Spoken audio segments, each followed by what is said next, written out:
बर'नि जारिमिनखौ मोजां मोनग्रा बड' हिस्ट्री चेनेलखौ नायगिरि नोंथांमोन, आं दिनै मोनसे कन्टेन्ट लाना फैबावबाय। दिनैनि कन्टेन्टआ जाबाय बर'नि नेताफोरखौ फोथायजाया। नोंथांमोना भिडिअखौ अननानै जोबजासिम नायगोन, अब्लानिया क्लियारलि बुजि मोनगोन। बर'नि नेताफोरखौ, नेतागिरिफोरखौ सोरबाफोर रायोब्ला, बखियोब्ला माखासे नेतागिरिफोरजों सोनारनानै जाग्राफोरा जोबोर दुखु मोनो। आं माखासे दिन आगोलावनो लाबोखांखाबाय बर'नि नेताफोरखौ फोथायजाया। खिन्थु आं कमेन्टआव माखासे दुखु मोननायफोरखौ नुनानै फिन खनसे लाबोबावबाय,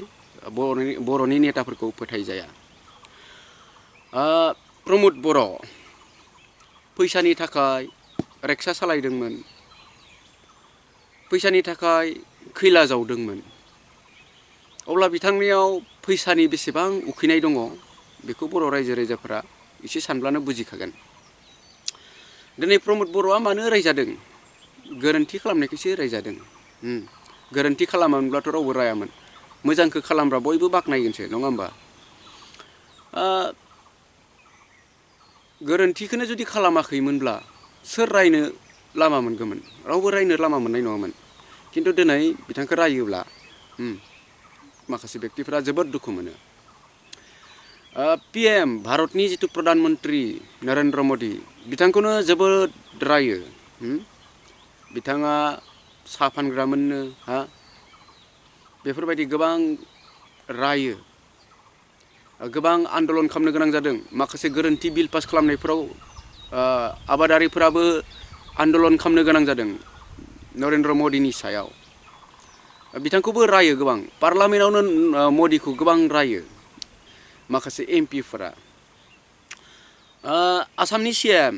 हेमन्त बिश्व शर्मा, बिथांखौ बेसेबां रायो, नंगौना नङा? ससियेल मिडियायाव जों नुबाय थायो। जोंनियाबोथ' रायजानांगोन। जुदि राया नेताफोरखौ, साफा सानै जुदि रायग्रा ओंखारा, अब्ला नेतागिरिया मा जागोन? दा राजा बायदि जि गोसो बेखौनो मावजोबगोन, हारसिं गोसो बायदि, बेबायदि। बेनिखायनो नेताफोरखौ रायनोबो नांगोन। जुदि रायाब्ला गोसो बायदि आयेननि फारसे जेबो मावनाय नङा, खिन्थु गोसो बायदि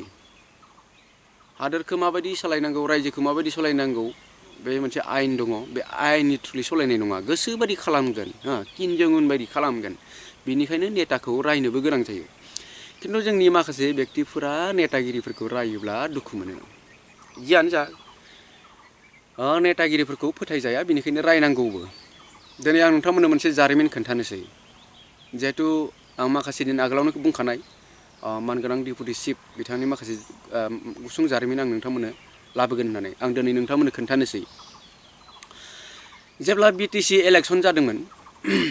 बे BTC इलेक्सनाव बिथांहा सासे गामियाव 60+ बैसोनि, डिपुटि चिफआबोथ' 60+। लोगो सासे दङ, आरो बे लोगोआ बिथांनि इलेक्सनाव गोबां बिदिनो केम्पिं खालायना होदों गबिन्द बसुमतारिनि थाखाय। गावनानो देहाया जाला, जिरायबाय थानाय समावबो गोग्लैलाबायग्रा जाबाय, प्रेसार दङ, बेबायदि देहा जाला। अब्लाबो लोगोनि थाखाय मा खालामखो? साथामसो लोगोफोरखौ लानानै बाइक सालायनानै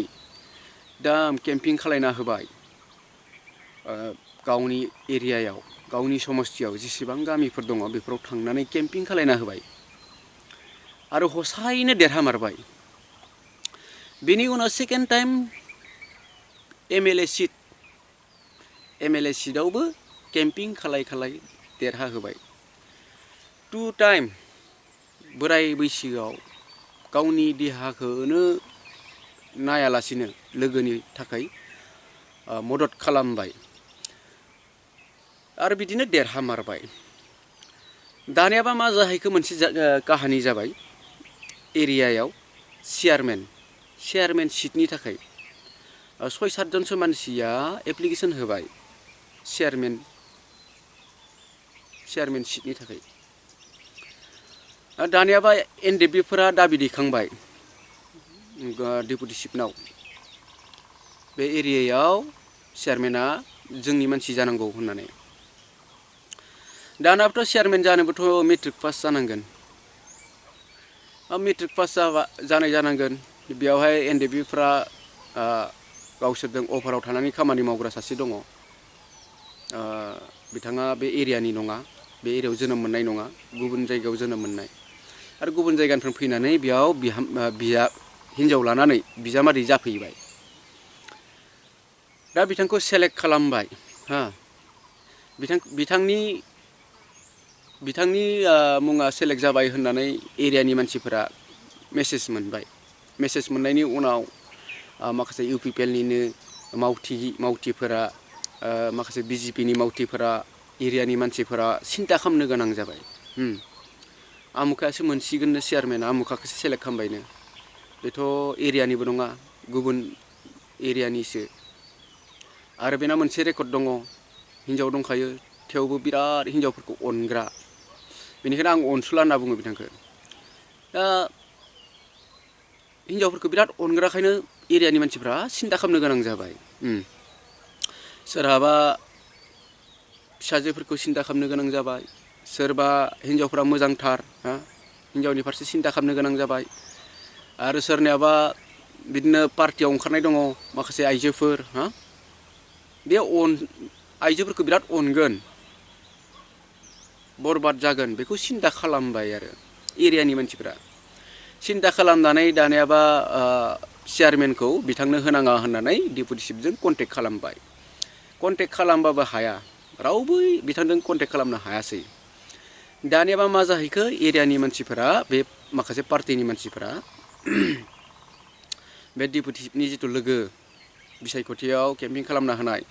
बिथांनिसिम फैनो थाखाय खौसे जाबाय 30-40 जनसो मानसिया खौसे जानानै बिथांनि न'आव फैबाय लोगोनि न'आव बिदिनो लोगोनो फोरमायबाय जे चेयारमेनखौ आमुखानोसो होसिगोननो आमुखायाथ' बिदि हिन्जाव अनसुला मानसि बेनोथ' होयोब्ला गाज्रि जासिगोन एरियायाव आरो बे एरियानिबो नङा बिदि जाहैबाय दानियाबा लोगोआ डेपुटि चिफखौ फन खालामबाय बिदिनो खननै खनथामसो कल खालामबाय रिंबाय दैखाङासै सानबाय मा मिटिङाव दङ बेस्थ' दङ फन दैखाङाखै नेथ'बाय आधा घन्टा 1 घन्टा नेथ'बाय आरो कल खालामबावबाय बिदिनो खनब्रै खनबा कल खालामबावबाय आरो रिसिभ खालामासै आरो नेथ'बावबाय बिदिनो 3-4 घन्टा थांबाय जाय लोगोखौ बर'सा खालामनानै फैदोंमोन बिथांनि खास लोगो बिथांनि फनखौ दैखांगोन बिथांनि बुंनायखौ मानिगोन होननानै फोथायनानै फैदोंमोन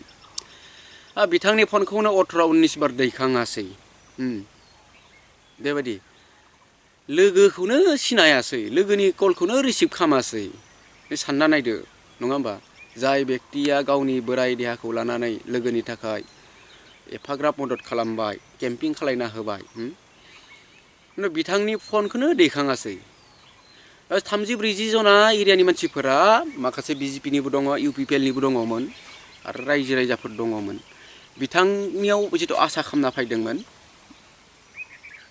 बे आसाया जाफुङासै लोगोआबो एसे लाजिनो गोनां जाहैबाय आं इसां केम्पिं खालामना होबाय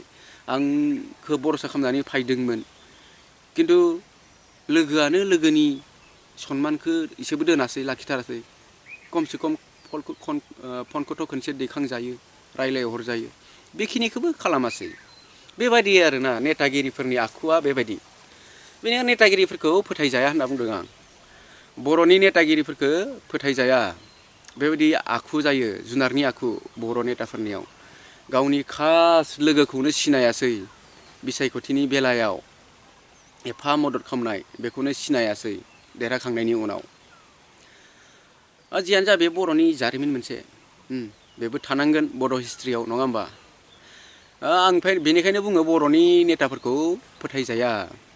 दा सोरबा जोबोद दुखु मोनो बेबायदि बुङोब्ला रायोब्ला जियानो जा नोंथांमोना खोनाबाय जारिमिनखौ मिथिबाय दिनै नङा होमबा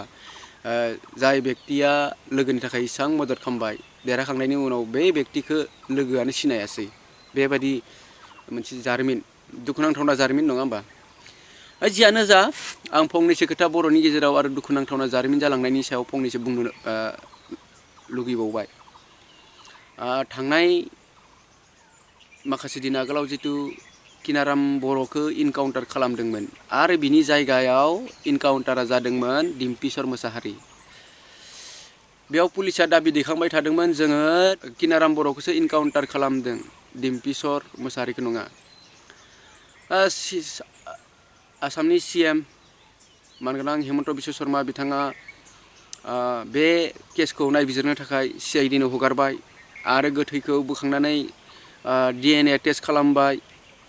थाङै थुङै डेड बडिया सोरनि जाहैखो इनकाउन्टारा सोरनि जादों डिम्पिसर मोसाहारिनि थारैनो पुलिसाबो सिखार लानो गोनां जाबाय दायो बेयाव बर'फोरा माबायदि नायबिजिरनाय मोनगोन आरो जितु इनकाउन्टार खालामबाय बे पुलिसा मा साजा मोनगोन बेनि सायाव दायो कुनु नापाता आरो बियो ससियेल मिडियानिफ्रायनो सिरि जाबाय गोजानाव जाबाय दायो रावनिबो ससियेल मिडियायाव दायो बियो फैला बिनि आगोलाव क'क्राझाराव जनक कुमार आरो जोंसार मोसाहारिमोनखौ फेक इनकाउन्टार खालामदोंमोन एडिशनेल SP JP सिंआ बेयावबो फेक इनकाउन्टार होननानै बर' रायजो राजाफ्रा दाबि दैखांबाय बर'नि माखासे आफादफोरा ओंखारबाय धरना होबाय आन्दलन खालामबाय बर'नि रायजो राजाफ्रा ओंखारबाय बेयावबो जों बर'फ्रा मा नायबिजिरनाय मोनखो दासिम जेबो गैया JP सिंखौ साजा होनांगौ बुंदोंमोन JP सिंनि दारि दोंसेबो बर'फ्रा फुनो हायाखै बेबायदि सासे SP IPS अफिसार आनन्द मिश्रा बिथाङा आसामाव फैनानै गोबां बिदिनो फेग्रा मुवा बेफार मावग्राफोरखौ मोसौ बेफार मावग्राफोरखौ हमदों आरो इनकाउन्टार खालामलाबायबाय गुबुन हारिफोरखौ आरो थाङै थुङै मा जाहैखो बेना हारसाखौ सासे आथिङाव गावफ्लांबाय आरो बे गावजानाया हारसाफोरनि स्टुडेन्ट इउनियननि खामानि मावोमोन स्टुडेन्ट इउनियन माने मा जानो नङा होमबा निसा लाग्राखौसो गावदोंमोन जों बर'नि आबसुआवबोथ' दङ ना माखासे आबसुआवनो थायोनो दास जुवा खानोनो जौ लोङोनो फेग्रा मुवा बाहायो बेबायदि थायो स्टुडेन्ट इउनियननिबालाय मा जानो स्टुडेन्ट इउनियननिबानो जे मोजां जानांगौ बे नङा बेबो बे हारसायाबो सासे आथिङाव गावजानायाबो फेग्रा मुवा लायोमोन बेनिखायनो आनन्द मिश्रा बेखौबो गावदोंमोन थाङै थुङै मा जाहैखो सासे हारसाखौ गावना लानानै आनन्द मिश्राया आसामखौनो टाटा बाय बाय लानो गोनां जाबाय आसामखौनो नागारना थांनो गोनां जाबाय बेबायदि जोङो गुबुन हारिनिफ्रायनो सोलोंनांगौ गोबां दङ बर'फोरा आयेनजों माबायदि देरहानांगौ बिनि दासिमबो गोहो गैया रोङाखै रन्जन दाइमारिखौ दाबो मानसिफ्रा सानो बेना साजाया बेलेग बे बोरै गनांगौ जिउ जोबजासिम साजा होखानाय मानसिखौ BTR एकर्डआव मदद लानो थाखाय 1 मान्थनि थाखाय बेल होनानै बख'दों नङा होमबा अब्ला बेसे गिदिर जाखो बे साजाया नांगौबानो हालेवनो खामानि मानसि नांगौबानो बिथांखौ बख'गोन आरो खामानि जोबबानो सोना दिंगोन बेबायदि आरोना बर'फ्रा आयेननि फारसे नांनायनि फारसे गोबां रोंनांगौ दंबावो दा जोंखौ बर'फोरखौ फुथुला खालामो दिनै नाय आनन्द मिश्रा सासे हारसाखौ गावना लानाय लोगो लोगोनो मा जाखो आसामखौ नागारना थांनांबाय बिदाय लाना थांनांबाय बेबायदि आरो जोंनि बर'फोरखौ मा खालामो गोदाव सोराव गावलाबायनानै गोदाव सोराव केस जाबना होनानै फोजोबो बिदिनो सिरि जालाङो बर'फोरा हारसाफोरखौथ' मानिखानांगोन नङा होमबा ब्रिटिशफोरानो फैनानै भारतबर्षखौ गाग्लोबनायाव 1 नम्बराव हारसाफोरखौ गियानि होननानै ब्रिटिशफोरा मानिनो गोनां जादोंमोन माबायदिहै बिथांमोना गोबां बुद्धिजिबि जाहैदों मेथाइ खननो रोङो मोसानो रोङो मुसुखा बानायनो रोङो जारिमिन गालांनो रोङो ब्रिटिशफोर फैब्लानो दावखाफोरा बेबायदि गोरोंखामोन जाहैदों दिनैबो मानिनांगोन दावखाफोरनि गियानखौ आरो दिनै जों बर'फ्रा दावखाफोरनिफ्राय गोबां सोलोंनांगोन दिनै नाय सासे आथिङाव गावजाबाय बिनि थाखायनो सासे IPSआ सासे SPआ आसामखौ टाटा बाय बाय लानो गोनां जादों खिन्थु जोंनियावथ' इनकाउन्टार फुरा खालामस्रादों जिउ फोजोबस्रादों हा बारे बार खिन्थु जोङो बिसोरनि ट्रेन्सफार खालामनायखौथ' बाद दारिदोंसेबो फुनो हाया नङा होमबा बेबायदि आरोना दा जियानो जा बर'नि जारिमिन बेफोर दुखुनांथावना जारिमिन आरो बर'नि नेताफोरखौ जों फोथायजाया बर'नि नेताफोरा बिसायख'थियाव रायजो राजाफोरनो गोदोद गोदोद खोथा बुङो गिदै गिदै खोथा बुङो बेनिफ्राय मा खालामो देरहालांबोला रायजो राजानि मावला आयेना जि थिनदों बेखौ मावलांबाय थासिगोन आयेननि जानानै गावनि हारिखौनो नासयसिगोन रायजो राजाखौनो नासयसिगोन बेबायदि आरोना सासे नेताया रायजो राजानि जानानै थांदोंब्ला आरो बियो मा जानांगोन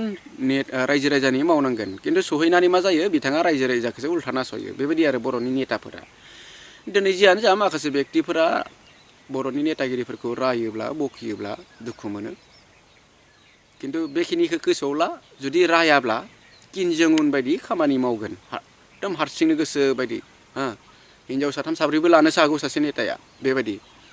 बेनिखायनो रायग्राबो थानांगोन दिनै आसामनि CM हेमन्त बिश्व शर्माखौनो गोबाङा रायो योगिमोनखौ बिराद रायो PM नरेन्द्र मदिखौनो रायो बेबायदि बेनिखायनो साफा सानै रायग्राबो थानांगोन जियानो जा नोंथांमोना बुजिबाय जानांगौ दिनैनि कन्टेन्टखौ लाइक कमेन्ट खालायनो दाबाव आरो हायोब्ला अननानै शेयार खालामगोन आरो चेनेलखौ जुदि साबस्क्राइब खालायाखै अननानै खालामगोन बेखिनियानोसै दिनैनि कन्टेन्टआ